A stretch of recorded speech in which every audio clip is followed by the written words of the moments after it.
Line Arabian dates. இப்போ அது line லயனா டே.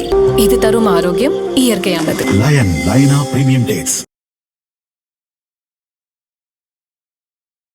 இந்த திமுக அரசு முன்னாடி இருக்கும் பொழுது பத்ரி சேஷாத்ரியை அரெஸ்ட் பண்ணாங்க, ஜான் ரவியை அரெஸ்ட் பண்ணாங்க, கிஷோர் கே சாமியை அரெஸ்ட் பண்ணுறாங்க, மாரிதாஸை அரெஸ்ட் பண்ணாங்க. அவங்கெல்லாம் என்ன குற்றம் பண்ணாங்க? அவங்க மேலையெல்லாம் ஏன் வழக்கு போட்டு கடந்து போகலை?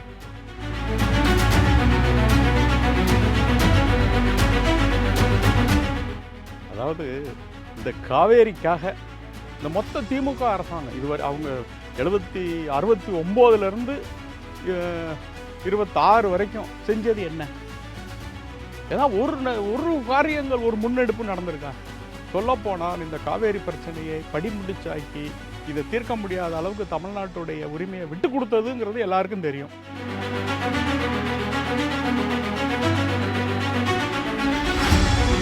இவங்க நம்ம காவிரிக்காக பேசினேன். எதுக்கு பேசணும்? உங்களை செயல்பட வேண்டிய நேரத்துல எல்லாம் தூங்கிட்டு வெறுமனே ஆட்சியில் ஒன்றும் பொறுப்பு இல்லாத, பவர் இல்லாத நேரத்தில் பேசி என்ன புண்ணியம்? பவரில் நீங்கள் தானே இருந்தீங்க. அன்னைக்கு என்னத்தை கிழிச்சிங்க? அது வரைக்கும் ஒன்றும் தெரியலையே.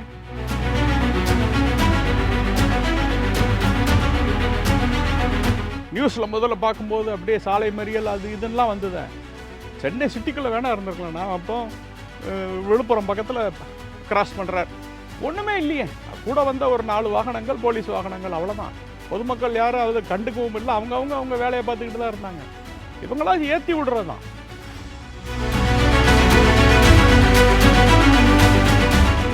தினமலர்களுக்கு அன்பான வணக்கம். நம்மோடு எழுத்தாளர் பிரபாகரன் இணைந்திருக்காங்க. சார் வணக்கம். வணக்கம் சார். நேற்று எதிர்க்கட்சி தலைவர் கைது மிக முக்கியமான பேசு பொருளாக மாறிச்சு. ஒரு குற்றம் செய்திருக்கிறார், இல்லை தவறாக பேசியிருக்கிறார் அப்படிங்கும்போது வழக்குகளை போட்டு கடந்து போயிருந்திருக்கலாம். ஆனால் நீங்கள் கைது வரைக்கும் செய்கிறது ஒரு தவறான முன்னோட்டம். இதுக்கு முன்னாடி ஜெயலலிதா திமுக மேலே நிறைய வழக்குகள் போட்டிருக்காங்க, இவங்க அதிமுகவினர் மேலே வழக்கு போட்டிருக்காங்க. இந்த மாதிரி எல்லாம் செஞ்சதில்லை, கைது நடவடிக்கைக்கு போனதில்லை. இந்த அரசு அதை செய்யுது அப்படிங்கிறாங்களே. சரி, இந்த திமுக அரசு முன்னாடி இருக்கும் பொழுது பத்ரி சேஷாத்ரியை அரெஸ்ட் பண்ணாங்க, ஜான் ரவியை அரெஸ்ட் பண்ணாங்க, கிஷோர் கே சாமியை அரெஸ்ட் பண்ணுறாங்க, மாரிதாஸை அரெஸ்ட் பண்ணாங்க. அவங்கெல்லாம் என்ன குற்றம் பண்ணாங்க? அவங்க மேலையெல்லாம் ஏன் வழக்கு போட்டு கடந்து போகலை? அன்றைக்கி யாரும் இந்த கேள்வியை கேட்கலையே. அடுத்தது, இந்த சட்டம் ஒழுங்குடைய நோக்கம் என்ன? ஒரு டெட்டரன்ஸ்னு இருக்கணும். ஏன் ஒருத்தன் திருப்பி சட்டம் தப்பு பண்ணுறான் அப்படின்னா அந்த பயம் இல்லை அவனுக்கு. அந்த பயத்தை உருவாக்குறதும் நம்ம சட்டம் ஒழுங்குடைய ஒரு நோக்கம்.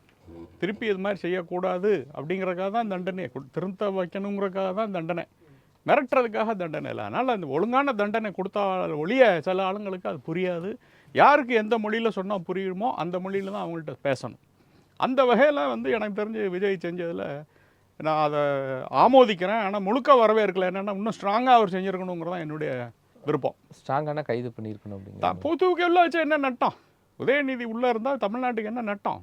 அவங்க கட்சிக்காரங்க, அவங்க குடும்பத்தார்கள் அபோதிப்போன்னு கத்த போகிறாங்க. அவர் செய்யாத அட்டூழியமாக எத்தனை பேர் அவங்க இந்த மாதிரியான அராஜகம் பண்ணியிருக்காங்க? என்ன நஷ்டம் சொல்லுங்க? இது ஒரு பேச்சு சுதந்திரத்தை ரொம்ப கட்டுப்படுத்துறது மாதிரியான சூழ்நிலை. ஆமாம், அதே சட்டம் தானே உங்களுக்கு இவங்க தாத்தா போட்ட சட்டம் தானே சொல்லுது, பெண்கள் மீது ஆபாசமாக பேசினா உள்ள வைக்கணும்னு. அதுவும் ஒரு சட்டம் தானே. அதுக்கு ஒரு சட்டம்னா இதுக்கும் இருக்குது. அப்படின்னா என்ன அர்த்தம்? எதுவுமே வரையற்ற முறையில் செய்ய முடியாது. எல்லாத்துக்குமே வரம்புன்னு ஒன்று இருக்குது. அந்த வரம்புக்கு உட்பட்டு தான் பேசணும். உங்களுடைய உரிமையுமே அதுக்கு உட்பட்டது தாங்கிறதா அதில் உள்ள அர்த்தம். பேச்சு உரிமை இருக்குங்கிறக்கா எல்லாத்தையும் எப்படி பேசுவேன்?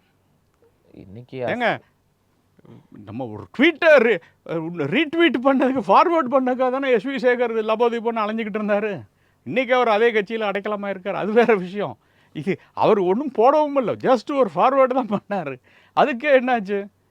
அன்றைக்கெல்லாம் அந்த சட்டம் ஒழுங்கு அப்படியெல்லாம் வேலை செஞ்சது. வினை விதைச்சவன் அறுத்து தானே சார் ஆகணும். அறுக்கும்போது வலிக்க தான் செய்யும். ஏன்னா நீங்கள் விதைச்சது அந்த மாதிரியான விஷயங்களை விதைச்சிருக்கீங்க இல்லையா? அப்போ அதோடைய பயணம் அது மாதிரி தான் இருக்கும். இன்னைக்கு சட்டப்பேரவையினுடைய அந்த பட்ஜெட் கூட்டத்தொடர், பட்ஜெட் தாக்கல் செய்த உடனே சட்டசபையை என்ன பண்ணிட்டாங்க, வைண்ட் அப் பண்ணிட்டாங்க. ஆகஸ்ட் 12ஆம் தேதி வரைக்கும் கூட்டம் நடக்கும், அக்டோபர் 8ஆம் தேதி வரைக்கும் ஃபுல் டிஸ்கஷன்ஸும் போகும் அப்படின்னு சொல்லியிருக்காங்க. இப்போது அந்த நிகழ்ச்சி முடிஞ்சு உதயநிதி ஸ்டாலின் சொன்ன ஒரு விஷயம் என்னென்னா, காவிரிக்காக பேசுனதுக்காக என்ன பண்ணிட்டாங்க, கைது பண்ணி இந்த அரசு செய்து விட்டது அப்படின்னு சொல்றாரு. அதாவது இந்த காவேரிக்காக இந்த மொத்த திமுக அரசாங்கம் இதுவரை அவங்க 69 26 வரைக்கும் செஞ்சது என்ன? ஏதாவது ஒரு காரியங்கள், ஒரு முன்னெடுப்பு நடந்திருக்கா? சொல்லப்போனால் இந்த காவேரி பிரச்சனையை படிமுடிச்சாக்கி இதை தீர்க்க முடியாத அளவுக்கு தமிழ்நாட்டுடைய உரிமையை விட்டு கொடுத்ததுங்கிறது எல்லாருக்கும் தெரியும். இது நம்ம எத்தனையோ தடவை நம்ம நிகழ்ச்சியிலேயே பேசியிருக்கிறோம். 73 அந்த அக்ரிமெண்ட் காலாவதி ஆகும்போது அது 74 ரினியூ பண்ணியிருக்கணும். வேணும்னே பண்ணாமல் விட்டார், பயந்துக்கிட்டு. இந்திரா காந்தியோட எமர்ஜென்சிக்கு ஜஸ்ட் அந்த புயல் அடிச்சுக்கிட்டு இருக்கிற நேரம் நம்ம ஏதாவது தமிழ் உரிமைன்னு பேசினா நம்ம ஆட்சி பறிபோயிருன்ற சுயநலத்துக்காக அது விட்டு கொடுத்தது இந்த திமுக அரசு. இவங்க நம்ம காவிரிக்காக பேசினேன், எதுக்கு பேசணும்? உங்களை செயல்பட வேண்டிய நேரத்துல எல்லாம் தூங்கிட்டு வெறுமனே ஆட்சியில் ஒன்றும் பொறுப்பு இல்லாத பவர் இல்லாத நேரத்தில் பேசி என்ன புண்ணியம்? பவரில் நீங்கள் தானே இருந்தீங்க, அன்னைக்கு என்னத்தை கிழிச்சிங்க? அது வரைக்கும் ஒன்றும் தெரியலையே. இன்றைக்கி விஜயை மட்டும் நீங்கள் தண்ணி வாங்கி கொடு தண்ணி வாங்கி கொடு இருந்தால் தானே அவர் நீங்கள் என்ன பண்ணீங்களோ அதை விட இவர் எப்படி மாற்றி செய்ய முடியும்? அவர் உங்களுக்கு ஒரு சட்டம்னா அதே சட்டம் தானே அவருக்கும். இதுக்கு நீங்கள் பேசினா என்ன, பேசலாட்டி என்ன? அதாவது உதயநிதிக்கு அரசியல் தெரியல. எப்போ நம்ம ஒரு எதிர்ப்பு குரல் கொடுக்கணும், எப்போ கொடுக்கக்கூடாதுங்கிறது இன்னும் அவர் புரிஞ்சுக்கிடலை. எல்லா ஆளுங்கட்சியானாலும் சரி எதிர்கட்சியானாலும் சரி அந்த காலமும் இடமும் அறிந்து செயல்படணும். இன்றைக்கு விஜய்கிட்ட மக்களுக்கு விஜய் மத்தியில் ஒரு நல்ல அபிமானம் இருக்குது. இதுக்கு அப்புறமா தான் பேசணும். இவங்க டே 1லேருந்து அவரை ஏற்று பேசுகிறதுலேருந்து என்ன தெரியுதுன்னா அவங்களுக்கு ஒரு திட்டமிடுதல் இல்லை, அனுபவம் இல்லை. இந்த அரசியல் கூடிய விரைவில் திமுகவை இருக்கிற இடம் தெரியாமல் கொண்டு போகிறதுக்கு உதயநிதி எல்லா வேலையும் பண்ணுறார். உதயநிதி அவர்களை கைது செஞ்சது, சென்னையிலேருந்து தஞ்சாவூர் வரைக்கும் கூட்டிகிட்டு போனது, சென்னையிலே விசாரிச்சிருக்கலாம்.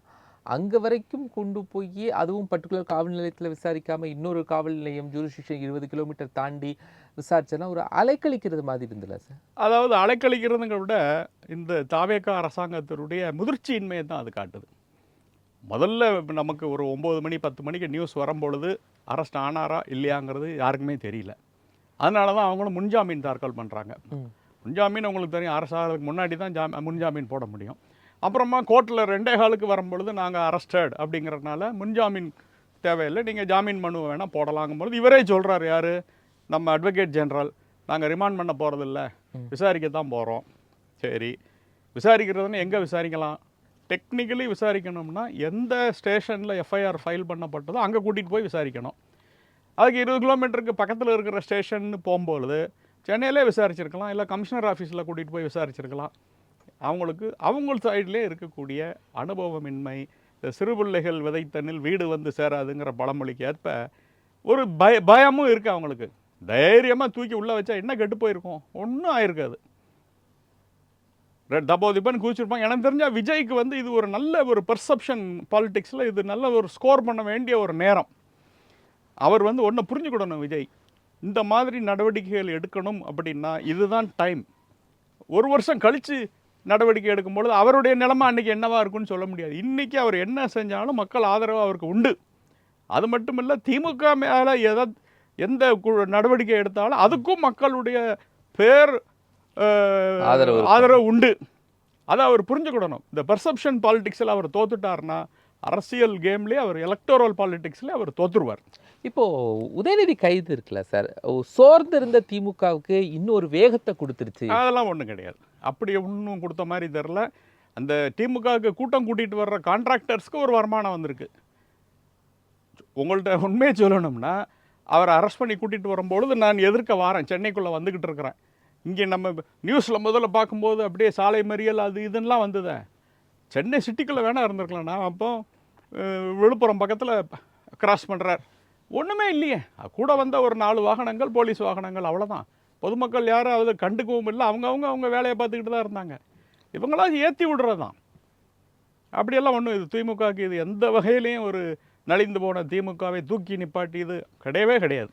இல்லை, தொண்டர்கள் சோர்வில் இருந்தவங்க, தேர்தல் தோல்விக்கு பிறகு சோர்வில் இருந்தவங்க, இதுதான் ஃபஸ்ட்டு ஒரு எனர்ஜி மூவா.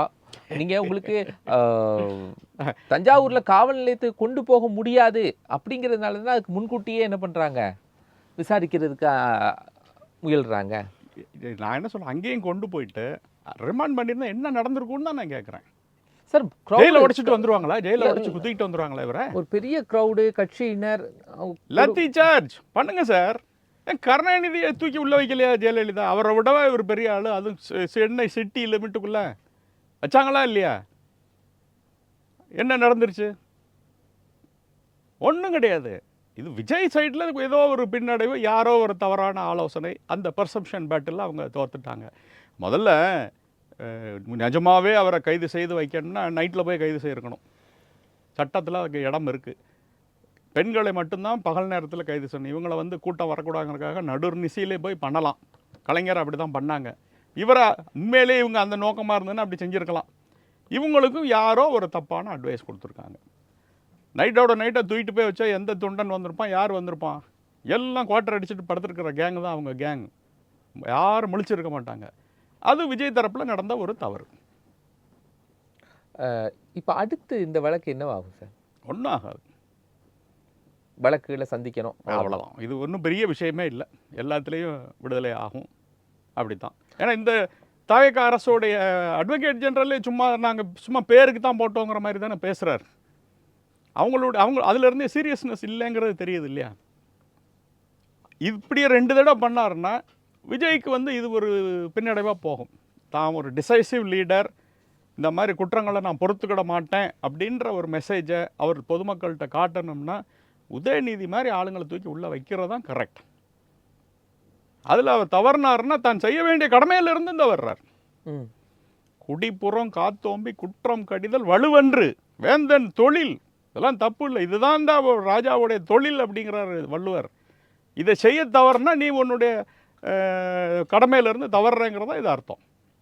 நான் முதல்ல சொல்ல மாதிரி இதுதான் டைம். பர்செப்ஷன் பேட்டில்ங்கிறது ஃபஸ்ட்டு 6 months தான். மக்கள் ஃபுல் ஆதரவில் இருப்பாங்க. என்ன செஞ்சாலும் உங்கள் கூட நிற்பாங்க. அது இதை செஞ்சால் கண்டிப்பாக நிற்பாங்க. விஜய் கூட நிற்பாங்க. அதில் அதை அவர் உணர்ந்துக்கிட்டு இனிமேலாவது பொறுப்பாக திறமையாக காய் நகர்த்தணும். அவசரப்பட்டு நகர்த்தக்கூடாது. சார் நேஷ்னல் வைடு எப்படி சார் எலெக்ஷன் போயிட்டுருக்கு? இப்போது நீங்கள் சமீபத்தில் பார்த்தீங்கன்னா பீகாரில் இருந்த இடைத்தேர்தலில் பிரசாந்த் கிஷோர் பாஜகவுடைய ஒரு கோட்டை அது தொகுதிக்குள்ளே என்ன பண்ணிட்டாரு, வின் பண்ணிட்டாரு. இடைத்தேர்தலில் ரூலிங் பார்ட்டியால் வின் பண்ண முடியல. இத்தனைக்கும் பாஜக நிதிஷ்குமார்லாம் ஒரு ஸ்ட்ராங்கான கூட்டணி, வின் பண்ண முடியல. சரி, அதாவது இப்போ சமீப காலங்களாக கொஞ்சம் நான் பிஜேபியை அனலைஸ் பண்ணி பார்த்ததில் பிஜேபி வந்து இன்னும் அந்த 2014 மோட்லேயே இருக்காங்க. 2014க்கும் 2026க்கும் பெரிய மாற்றம் நடந்திருக்கு அப்படிங்கிறத இந்த பிஜேபி தலைமையில் எனக்கு தெரிஞ்சு இன்னும் அதை சரியாக புரிஞ்சுக்கிடலை. லேட்டாக புரியாமல் ஒன்றும் இல்லை, அதை மெதுவாக தான் இப்போ தான் புரிஞ்சுருக்காங்க. அதுக்கு ஒரு அடையாளமாக நான் பார்க்குறது வந்து முதல் முறையாக பிரதமர் வந்து இன்ஸ்டாகிராமில் வந்து பேசினார் இல்லையா, அந்த ஒரு அந்த போராட்டத்துக்கு அப்புறம். ஸோ இப்போ தான் அந்த இன்ஸ்டாகிராம் பக்கம் வராங்கன்னா இப்போ தான் வந்து இந்த ஜென்சி மூமெண்ட்டு அவங்களுடைய ஆதரவு வேணுங்கிறத பற்றி உண்மையிலே தெரிஞ்சுக்கிட்டு மாறி வர்றாங்கங்கிற மாதிரி நான் நினைக்கிறேன். நம்ம வந்து பெரிய ஆள் கிடையாது ஆகையினால. பட் நான் பார்க்குற முகங்கள்லாம் நீங்கள் இன்றைக்கி மத்திய கேபினெட்டில் இருக்கிறதெல்லாம் பாருங்கள். ஒரு செட் ஆஃப் ட்ராமா ட்ரூப்பு போனால் ஒரே ஆளுங்க வேறு வேறு வேஷம் போடுவாங்க இல்லையா, திருப்பி அவங்க. அதே மாதிரியான ஒரு மந்திரி சபை 3 முறை அலுப்பு விட்டுது. நம்ம வந்து ஆன்டி இன்கம்பன்சியை உடைக்கிறதுக்கு இதெல்லாம் சேர்ந்தது தான் உத்தி. கட்சி ஜெயிக்கணும்னா எம்எல்ஏ கேண்டிடேட்ஸை மாற்றுறாங்க, மந்திரி சபையை மாற்றி அமைக்கிறாங்க. இதெல்லாம் எதுக்கு செய்கிறாங்கன்னா நாங்கள் வந்து அந்த இன்கம்பன்சி இல்லைங்கிறத காட்டுறதுக்காகவும் ஒரு புதியவர்களுக்கு வரவேற்பு கொடுக்கறதுக்காகவும். அது வந்து இன்றைய பிஜேபியில் இல்லை. உதாரணமாக நம்ம நிர்மலா சீதாராமன் எடுத்துக்க, ஒரு அன்எலெக்டடு மினிஸ்டர் 3 terms இருக்கிறது வந்து ரொம்ப ஜாஸ்தி. அவங்க என்ன தான் பெரிய திறமைசாலியாக அது இதுன்னு இருந்தாலும் அப்படின்னா அடுத்து இவங்களுக்கு நிகராக ஒரு ஆள் பிஜேபியில் இல்லை அப்படிங்கிறத மாதிரி இல்லை, ஒரு மாய பிம்பம் கட்டமைக்கப்படுகிறது. அது தப்பு. யாராக இருந்தாலும் எனக்கு தெரிஞ்சு முதல்ல வந்து லோக்சபா தேர்தலில் ஜெயித்தவங்களுக்கு தான் மந்திரி சபைங்கிறது கொடுக்கணும். அவங்க எவ்வளோ பெரிய ஆளாக இருந்திருந்தாலும் ஆலோசகர் மந்திரிக்கு அடுத்தபடி என்னன்னாலும் பதவி கொடுக்கலாம். அன்அஃபிஷியலாக மந்திரியோட பெரிய ஆளாக கூட அவரை நீங்கள் நடத்திக்கிடலாம். ஆனால் மக்களால் தேர்ந்த பீப்புள்ஸ் மேண்டேட்டுங்கிறது ரொம்ப முக்கியம். அந்த மேண்டேட் இருக்கிறவர் தான் கரெக்டான பதவியில் இருக்கணும். அதுதான் will send the right signal. அந்த இதில் அந்த சிக்னலிங்கில் வந்து பிஜேபி வந்து இன்னும் 2014 மோடில் தான் இருக்குது. காக்ரோச் ஜனதா பார்ட்டி வந்த பிறகு தான் கொஞ்சம் பிஜேபிக்கு டவுன் வருதா? இல்லை அவங்க எலெக்ஷனில் ஒரு காக்ரோச் ஜனதா பார்ட்டி வந்து இந்த பிஜேபியோடைய இந்த misunderstanding with the youth or அந்த gap between the perception and the reality among the youth, இதை வந்து அவங்க அட்வான்டேஜாக பயன்படுத்திக்கிட்டாங்க. ஒரு சின்ன ஃப்ளாஷ் இந்த பான் இது நம்ம முன்னாடியே பார்த்தோமே, கேஜ்ரிவால் கூட இது மாதிரியான ஒரு இதை வச்சு தானே ஒரு ஸ்டண்ட் அடித்து உள்ளே வந்தார். ஆமாம். ஸோ அன்னைக்கு அது மாதிரி இது எல்லாருக்கும் தெரியுது, இதுக்கு பின்னால் யார் இருக்கிறா, எப்படி நடக்குது, காங்கிரஸுக்கும் சிஜேபிக்கு என்ன உறவு எல்லாருக்கும் தெரியுது. அண்டு பிஜேபி வந்து இது 2வது முறையாக இந்த சில விஷயங்களில் வந்து முளையிலேயே கிள்ளி எறியாமல் எல்லாம் பெருசாக ஆனதுக்கப்புறமா தும்ப விட்டுட்டு வாழை பிடிச்ச கதை அவங்களுக்கு ஏற்கனவே தெரியும். ஃபார்மர்ஸ் அஜிடேஷன்லேயும் இப்படி தான், அதை ரொம்ப எளிமையாக அதை கையாண்டிருக்கலாம். சரி அப்படியே வந்து அவங்கெல்லாம் வந்து ஒரு பேசிட்டு போயிடுவாங்க அப்படின்னு ஒரு தப்பு கணக்கு போட்டது ஒரு பெரிய பிரச்சனையில் போய் முடிஞ்சது. அதே மாதிரி தான் இந்த சிஜேபி இதுலையும் சரி ரொம்ப சிம்பிளாக ஹேண்டில் பண்ணியிருக்க வேண்டிய விஷயத்த எங்கேயோ யாரோ ஒரு தப்பான ஆலோசனை கொடுத்து முத்த விட்டு அவங்களுக்கு ஏதோ ஒரு பெரிய க்ரெடிபிலிட்டி இருக்கிற மாதிரி சரி தர்மேந்திர பிரதான் போகிறாருன்னு அவங்களையும் பலி கொடுத்து விட்டாங்க. டெல்லியில் வைகோ இன் பார்லிமெண்ட் புத்தக வெளியீட்டு விழா நடந்துச்சு, அதை நீங்கள் கவனிச்சிருப்பீங்க.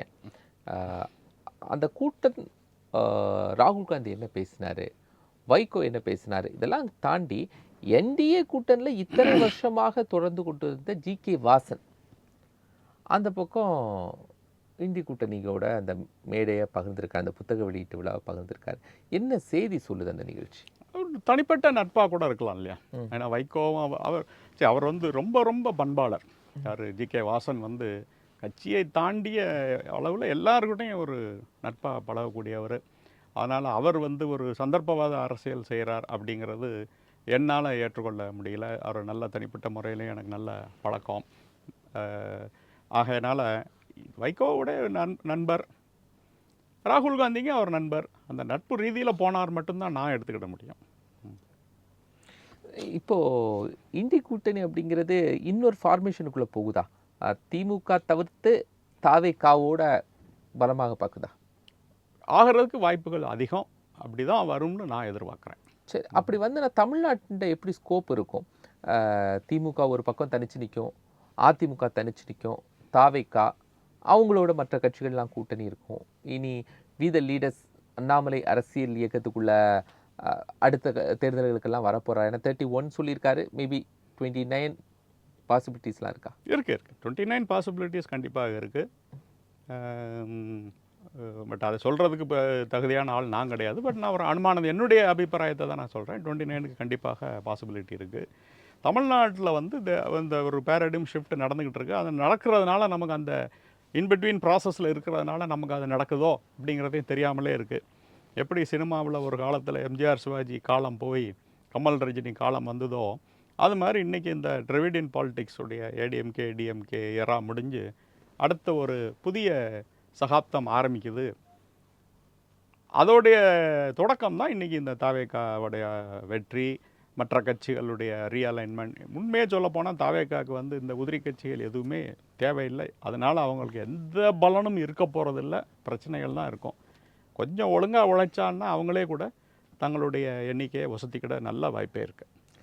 காம்படிட்டராக யார் இருப்பாங்கன்னு நினைக்கிங்க சார்? ஏன்னா யாருக்கு காம்படிட்டரா? தாவேகாக்கு.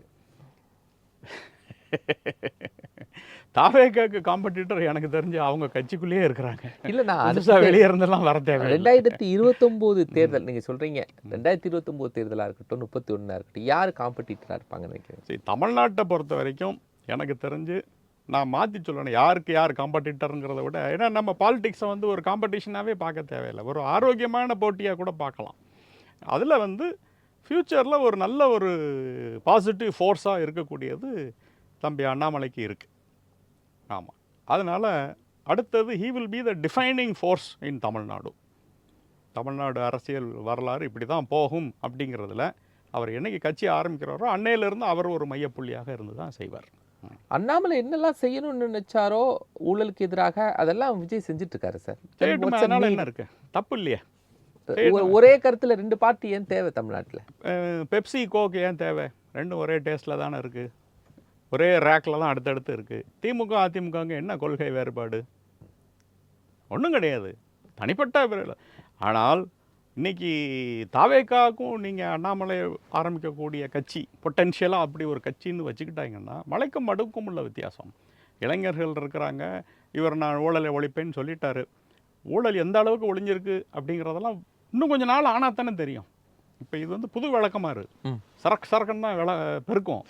என்ன அது பெருக்கி முடிச்சு 6 மாதம் கழிச்சு தானே எவ்வளோ குப்பையை சேர்த்து வச்சுருக்கேன். அது குப்பை அழுக்காயிருச்சா இல்லை நிஜமாகவே குப்பை வந்திருக்கா, எவ்வளோ குப்பை தமிழ்நாட்டிலேருந்து அகற்றப்பட்டிருக்கிறது, அதெல்லாம் காலம் தானே பதில். ரொம்ப காலம் இல்லை, எனக்கு தெரிஞ்சு 1 வருஷத்தில் எல்லாமே தெரிஞ்சு போயிடும். அப்போது வந்து சாயம் வெளுக்குதா இல்லைன்னா மெருகு கூடுதா அப்படிங்கிறது அப்போ தான் தெரியும். ஆனால் இன்றைக்கி நான் சொல்கிறேன், நான் அண்ணாமலை அவர்கள் ஒரு சரியான ஒரு திட்டத்தோடு இருக்கிறார். இன்றைக்கி அவர் அது வெளியே சொல்லாமல் இருக்கலாமே ஒழிய, அந்த திட்டம் வெளியே வரும்பொழுது நீங்கள் கேட்குற எல்லா கேள்விகளுக்கும் அதில் பதில் இருக்குது.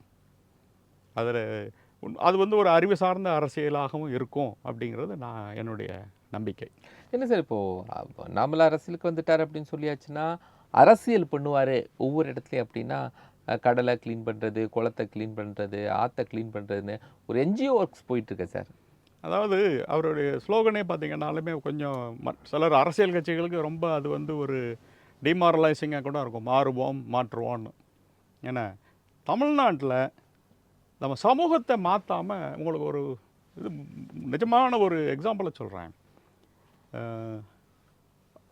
நம்ம அரபிந்தோ பாரதிக்கு ஒரு கடிதம் எழுதியிருக்கார். அரவிந்தர் பாரதி, இப்போ நம்ம சுதந்திரத்துக்கு பாடுபடக்கூடாது, நம்ம சமூகம் வந்து அதுக்கு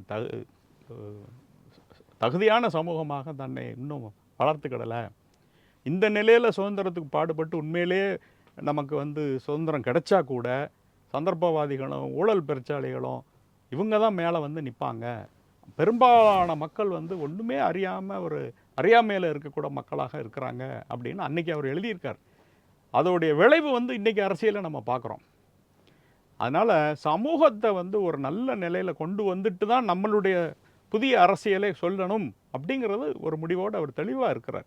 அதனால தான் ஒரு மாதமும் ஒரு துறையை கவனம் செலுத்தி, ஜூலையில் பார்த்திங்கன்னா போதை, இப்போ ஆகஸ்ட்டில் வந்து சுற்றுச்சூழல், செப்டம்பரில் வந்து பெண்கள் பாதுகாப்பு எம்பவர்மெண்ட், இப்படி ஒன்றும் போகிறார்.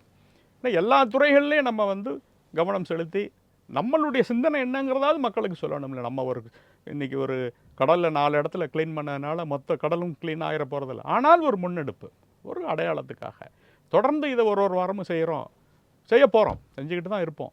இதெல்லாம் எதுக்காகன்னா, இப்படி ஒரு கூட்டம் இங்கே பாருங்கள், ஒருத்தர் சொல்லிட்டாருங்கிறதுக்காக இத்தனை இளைஞர்கள் அவங்க வந்து ஞாயிற்றுக்கிழமை அவங்க நினச்சிருந்தா எத்தனையோ வகையில் அவங்க பொழுதுபோக்கியிருக்கலாம். அப்படி இல்லாமல் தனக்கு எந்த பயனும் இல்லாமல் இந்த சமூகத்துக்காக ஒன்று செய்ய வராங்க அப்படிங்கிற messaging is also very important. கடல் க்ளீன் ஆகுதுங்கிறது ஒன்று. அந்த இடத்துல கடல் அது வரைக்கும் இருந்த அந்த மீனவ குப்பத்து மக்களே இனிமேல் குப்பை போட மாட்டேன் அப்படின்னு அவங்களே நினைக்கிறாங்க. இதெல்லாம் நல்ல ஒரு விஷயங்கள் தானே. ஸோ சமூகத்தை மாற்றினால்தான் நல்ல ஒரு புதிய அரசியல் எடுபடும் அப்படிங்கிறது என்னுடைய. இல்லாட்டி இந்த திராவிடங்களோட தான் அவங்க ரேஸில் அதே மாதிரி ஓடணும்னா அவங்க தான் முன்னிலையிலே இருந்துக்கிட்டு இருப்பாங்க. மக்களை மாற்றி நம்ம பக்கம் கொண்டு வந்தால் தான் நம்மளுடைய கேம் என்ன, அந்த கேம் பிளான் என்ன அப்படிங்கிறது அவங்களுக்கு புரியும். வேகமாக அண்ணாமலையுடைய செயல்பாடுகள் இல்லையா சார்? ஒரு ரொம்ப அமைதியாக பார்த்து, இல்லை ரொம்ப குறிப்பார்த்து அடிக்கணும் அப்படிங்கிறதுனால அது கூட இல்லை. அதாவது இது வரைக்கும் இருந்த அரசியல் பார்த்திங்கன்னா, இப்போ நம்ம விஜய் வந்து காலையில் என்ன செஞ்சாலும் 3 பேர் அதுக்கு எதிர்த்து அறிக்கை விடுவாங்க. சீமான் ஒரு அறிக்கை விடுவார், ஸ்டாலின் ஒரு அறிக்கை, இல்லைன்னா உதயநிதி அறிக்கை, இபிஎஸ். அவங்களுக்கு காலையில் எந்திரிச்ச உடனேயே விஜய் என்ன செய்கிறார், என்ன செய்ய போகிறார், இல்லை நேற்று என்ன செஞ்சார், அதுக்கு நம்ம எப்படி அவரை எதிர்க்கலாம், அதுக்கு என்ன எதிர்த்து செய்யலாம், இதுதான் இன்றைக்கு இருக்கக்கூடிய அரசியல். இது வந்து ஒரு ஆரோக்கியமான அரசியல் இல்லை. விஜய் ஒன்றுமே நல்லது செய்யலையா, பாராட்டுற அளவுக்கு ஏதாவது ஒன்று கூட செய்யாமலாம் இருந்திருப்பாங்க. யாராக இருந்தாலும் சரி தான் இல்லையா. ஒரு 5 வருஷம் ஆட்சியில் இருப்பவங்க ஏதாவது 1-2 நல்லது செஞ்சுருப்பாங்க, அதை கூட பாராட்டுறதுக்கு மனசு இல்லை. ஏன்னா அப்போ நம்ம என்ன அரசியல் நடத்துகிறோம்? இப்படிப்பட்ட அரசியல் வேண்டாம். இது வந்து ஒரு ஸ்ட்ரெஸ்ஃபுல் அரசியல். ரிலாக்ஸ்டாகவே அரசியல் பண்ணலாம்ல. ஒரு நமக்கு எதிரியாக இருக்கக்கூடியவர் இன்றைக்கி ஆட்சியில் இருந்தால் கூட அவர் நல்லது செஞ்சால் பாராட்டணுன்ற ஒரு இது வரணுமா இல்லையா?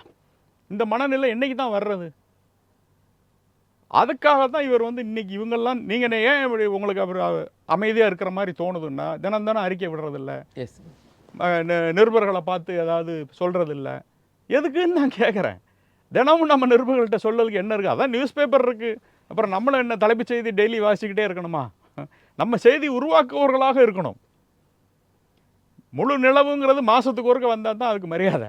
தினம் தினம் வந்ததுன்னா அது ரொட்டீன். நான் ஒரு விஷயம் சார், இப்போ ரீசெண்டாக நடந்துருக்கக்கூடிய பிரச்சனைகளில் எதிர்க்கட்சி தலைவருடைய கைது தான். அதில் பெரும்பாலும் சொல்லக்கூடிய விஷயம் என்ன தெரியுமா?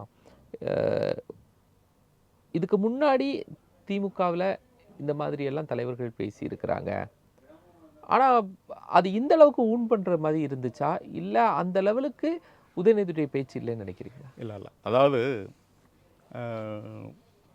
என் பையன் ஒருத்தன் வெளிநாட்டில் இருக்கிறான். அவன் ஃபோன் பண்ணி என்னை கேட்டான், இப்போ என்ன உதயநிதி கைதாயிட்டாம என்ன விஷயம் அப்படின்னு. என்னால் அதை சொல்ல முடியல அவன்கிட்ட. இந்த காரணத்துக்காக தான்ங்கிறத என்னால் விலைக்கு சொல்ல முடியாத அளவுக்கு ஒரு அருவருப்பான ஒரு விஷயம். ஒரு அப்பா பையன்கிட்ட சொல்ல முடியலன்னா பொண்ணுகிட்ட எப்படி சொல்ல முடியும்? நினச்சி பாருங்கள். அப்படிப்பட்ட ஒரு அருவருப்பான விஷயத்தை இது பேசுகிறதுக்கு ஒரு சாதாரண ஒரு மனுஷன் கூட இது பேச மாட்டான். அதில் நாங்கள் என்னமோ தமிழ்நாட்டை திருத்துறோம், நாங்கள் இல்லைன்னா தமிழ்நாடு அழிஞ்சிருக்கும், தமிழை காப்பாற்றணும் அப்படிலாம் சொல்லக்கூடிய ஒரு கட்சியில் அந்த கட்சியோடைய எதிர்காலம்னு சொல்லக்கூடியவர் இப்படி ஒரு விஷயத்தை பேசுகிறார். வெளியே நான் சொல்ல முடியல. என்னமோ அவர் நம்ம தப்பு செஞ்ச மாதிரி நம்ம நினைக்க வேண்டியிருக்கு. எவ்வளோ ஒரு கேவலம். இன்னொன்று தமிழக மக்கள்கிட்ட இன்றைக்கி நம்ம ஒன்று சொல்லணும். 10 நாளைக்கு முன்னாடி இவங்க தாத்தா என்ன பண்ணார், அப்பா என்ன பண்ணாருங்கிறதெல்லாம் நிறைய நம்மளும் பேசியிருக்கிறோம், பல மற்ற சேனல்லையும் பேசிட்டாங்க. 10 நாளைக்கு முன்னால் அழகிரியுடைய மகள், அவங்க பேர் என்ன, கயல்வெளியா, ஒரு பேங்க் மேனேஜர் அடித்து அவங்களும் அரெஸ்ட் ஆகி வெளியே வராங்க. அரெஸ்ட்டு தானே, ஜெயிலுக்கு போகலைன்னா கூட. அப்போ இது என்னத்தை காட்டுது? இந்த குடும்பத்துடைய யோகியதை என்னங்கிறத காட்டுதா இல்லையா? ஒரு திருக்குறள் இருக்குல்ல, தக்கார் தகவிலார் என்பது அவரவர் எச்சத்தால் காணப்படும்னு. அப்போ இவங்கெல்லாம் கலைஞருடைய எச்சங்கள் தானே. இந்த எச்சங்களை வச்சு கலைஞர் எப்பேற்பட்ட ஆளுங்கிறது மக்கள் புரிஞ்சுக்கிடணும். இந்த எச்சங்களுடைய சொந்தம் தானே ஸ்டாலின், உதயநிதி. அப்போ இந்த மாதிரியான ஒரு கூட்டம், இந்த மாதிரியான ஒரு குடும்பம், அதை சுற்றி பலனடைஞ்ச ஒரு கூட்டம், மற்ற இன்னும் சின்ன சின்ன குடும்பங்கள், மொத்தம் இந்த கூட்டமும் 60 ஆண்டுகளாக தமிழ்நாட்டு மக்களை ஏமாற்றி நான் தான் உன்னைய காப்பாற்றினேன்னு சொல்லி நம்ப வச்சு பல தடவை ஆட்சிக்கு வந்து கேவலப்படுத்தியிருக்காங்க தமிழ்நாட்டை. இனிமேலாவது இந்த கேவலம் தொடரக்கூடாது, ஒரு தூய்மையான தமிழகம் வரணும். அதுக்கு இன்றைக்கி இந்த மக்கள் வந்து இந்த உதயநிதி பேச்சை வந்து ஒரு ரெஃபரன்ஸாக வச்சுக்கிடணும். இன்றைக்கி இப்படி பேசினார், இந்த பேச்சுக்காகவே அவரை நாங்கள் கண்டிக்கிறோங்கிற அளவுக்கு மக்கள் ஒரு முடிவெடுக்கணும். நிறைய விஷயங்களை பகிர்ந்து கொண்டிருக்கீங்க சார். அதுக்கு முன்னால் ஒன்று நீங்கள் யோசிங்க. எல்லா கட்சியிலையும் 1-2 பேர் ஏதாவது ஒன்று தப்பாக என்னைக்குன்னா ஒன்று பேசுவாங்க. திமுகவில் மட்டும் தொடர்ந்து பெரும்பாலானவர்கள், ஆல்மோஸ்ட் மைக்க பிடிக்கிற எல்லாருமே இப்படி தான் பேசுகிறோம். திமுகவில் மட்டும் ஏன் நிறையா இருக்கிறாங்க?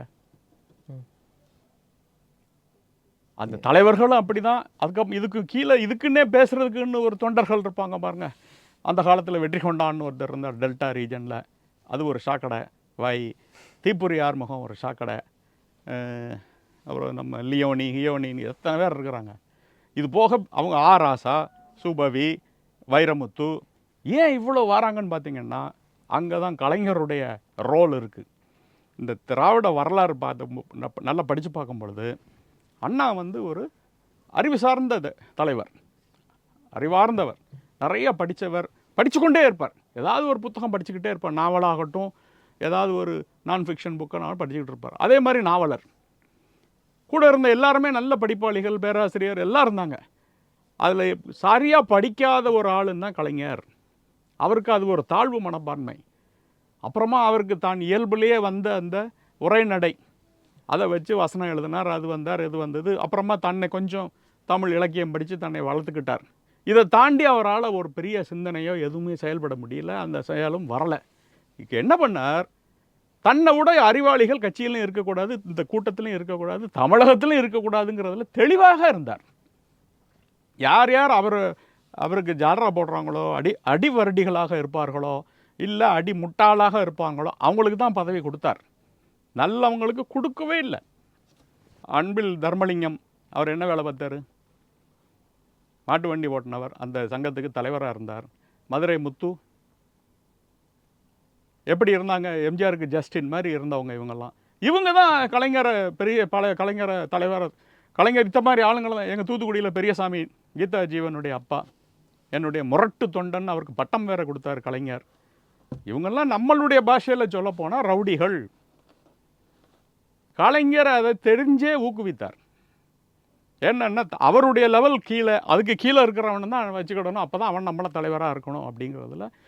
இதில் வைஸ் சான்சலர்லேருந்து கவர்மெண்ட்டில் இருக்கக்கூடிய ஒரு ஆஃபீஸரையும் அவர் பார்த்து இந்த யார்ட் ஸ்டிக்கில் தான் அவரை வச்சார். திமுக ஆட்சி வந்து நிர்வாக திறமையின்மைங்கிறது தமிழக மக்கள்கிட்டையோ அதிகாரிகள்கிட்ட இல்லை, அவங்களுடைய சிஸ்டத்தில் இருக்குது. இதை இனிமேலும் இதை வளர விடக்கூடாது, தமிழகம் விழித்து கொள்ள வேண்டும் என்பது என்னுடைய இறுதிக்கட்ட பதிவாக இருக்கட்டும். நன்றி சார், நிறைய தகவல்களை பகிர்ந்து கொண்டீங்க. மகிழ்ச்சி. நேயர்களே, மற்றும் ஒரு நிகழ்ச்சி சந்திக்கலாம். நன்றி.